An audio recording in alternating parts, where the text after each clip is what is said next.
computation by the 6th petitioner in general met the standard of proof settled by this court in Raila 2013 case.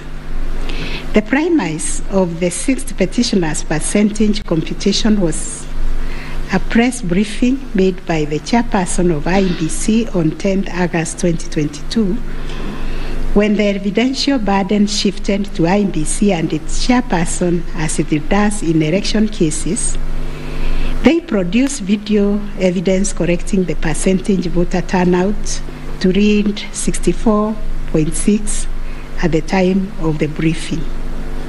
This percentage, however, did not include reports from all the Kim's kits and 86,889 voters who were identified manually using the printed register of voters. In our view, the assertion by the 6th petitioner that the percentage voter turnout was firstly predicated on the uncorrected percentage given by the chairperson of IEBC was negated by evidence adduced to prove the correction. Secondly, the 6th petitioner based his percentage of voter turnout on the total number of registered voters, while the chairperson of IEBC made reference in the press briefing to the number of registered voters who were identified through the Kim's kits progressively. The 6th petitioner also asserted that rounding off of votes cast in a presidential election as a means of assessing the threshold under Article 138(4) of the Constitution kills and bars voters, which is illegal and unconstitutional. We have deliberated on this proposition and found that it is not mathematically sound and that the rounding off done by IEBC and the chairperson was correct. Consequently, we find that the petitioners did not provide a watertight case to warrant the setting aside of the results of the presidential election on the basis of not having met the threshold provided under Article 138(4)(a) of the Constitution. On the voter turnout, therefore, we find that the formula predicated on the number of voters identified through Kim's kits progressively and used by IEBC and the chairperson to generate a percentage of 64.76% was correct. Having settled the issue of voter turnout, we must ask ourselves whether in the making of the declaration, the chairperson of IEBC applied the formula in Article 138(4) of the Constitution, which is total votes cast less rejected votes divided by 2 must always give 50% plus 1 vote. Given the numbers that were presented to us by IEBC and the chairperson, this would translate to 14,213,137 divided by 2 plus 1, which makes 7.106,569. The question that must inevitably follow is whether this formula, when applied, will confirm that 7,106,569 votes is less than 7.176,141, which represents the number of votes received by the first respondent.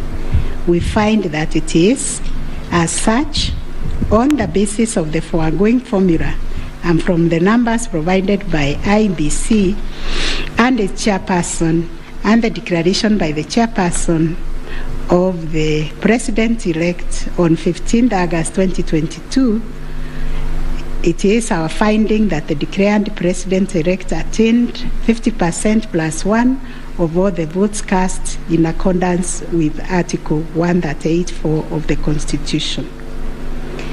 Issue number 8, on whether there were irregularities and illegalities of such magnitude as to affect the final result of the presidential election.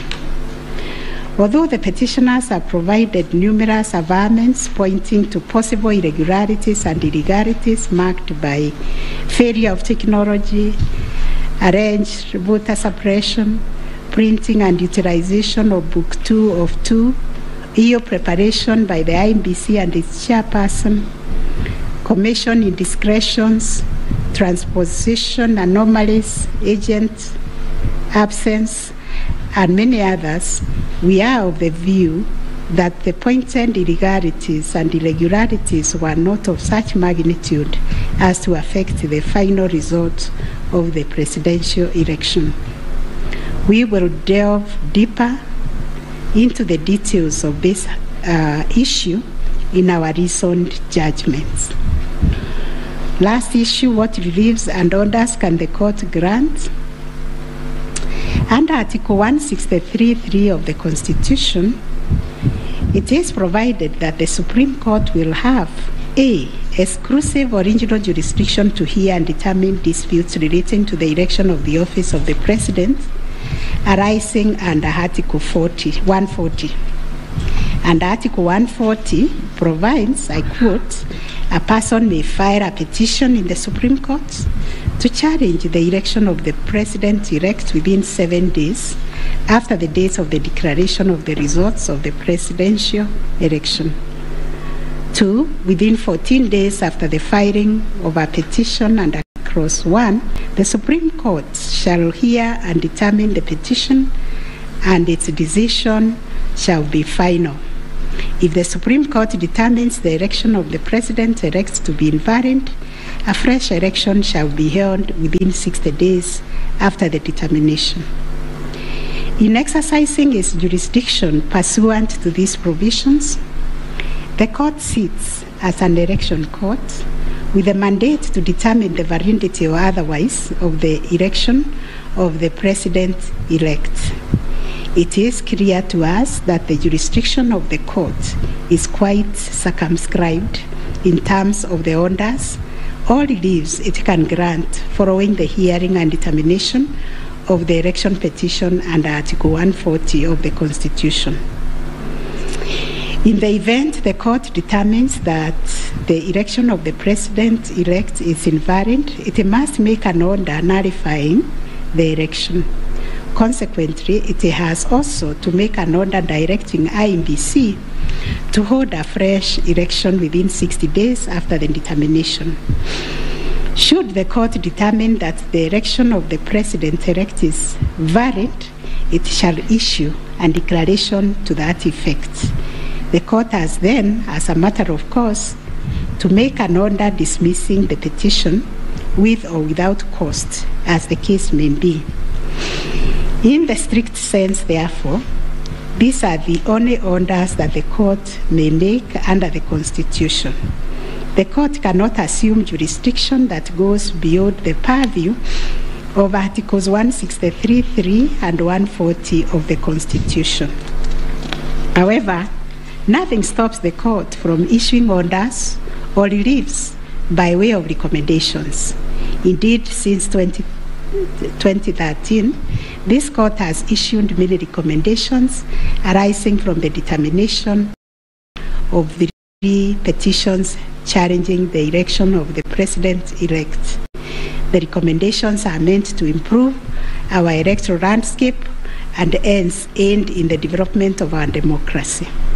In this regard, this court has been greatly aided by the contributions also of the amici curiae, and the court places a heavy premium on those briefs that were filed and those which were admitted.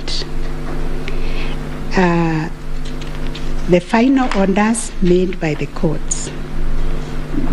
This is a unanimous decision of the court, and we make the following orders. 1, the presidential election petition number E005 of 2022 as consolidated with the presidential election petition numbers E001, 2, 3, 4, 7, and 8 of 2022 are hereby dismissed. As a consequence, we declare the election of the first respondent as President-elect to be varied under Article 143 of the Constitution. This being a matter cutting across the public interest, we order that each party do bear their own costs. It is so ordered. And finally, the court has asked me to also acknowledge, although we'll do it in the long draft, the enormous contribution made by counsel in these proceedings, and also the orderly way the counsel, all the advocates and parties conducted themselves. They remained seated throughout the proceedings. That is the judgment of the court, a unanimous one. We shall issue a media summary to help the media summarize the case. I think that is all. Thank you very much for coming.